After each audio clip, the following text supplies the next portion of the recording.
Smiles ang fans nang salubungin si PBB Celebrity Collab Edition housemate at Sparkle star Dustin Yu sa kanyang fan meet sa isang cafe sa Quezon City. Hanggang ngayon, hindi raw makapaniwala si Dustin na mula sa 10 noong magsisimula pa lang siya sa showbiz, mas dumami na ang mga nagtitiwala sa kanyang kakayahan ngayon.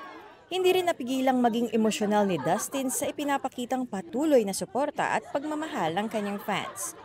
I remember before parang sa isang restaurant lang kami, parang ano lang kami, 10 pa lang kami noon or less than pa nga eh. Never ko na-imagine na magkakaroon ako ng ganitong support from them.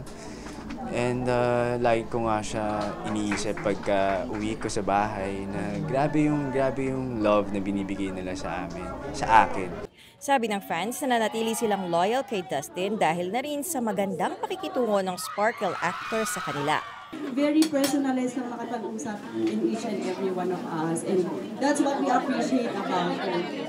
Yung mga fans niya, tinuturing niya talaga na mahal niya talaga, parang pamilya niya. Kung mag-treat siya ng fans, parang hindi fans parang kaibigan lang niya, parang kakilala niyang matagal. Supportahan kita hanggang dulong kaya ko. Personal namang nagpasalamat si Dustin sa fans na itinuturing na niyang kaibigan. Gusto ko malaman yun na tuwing napapagod ako o sasaktan, kayong lagi pumapasok sa isip ko at sobrang na-appreciate ko lahat ng mga efforts, support. Gusto ko malaman yun na hindi ko kayo kinakalimutan.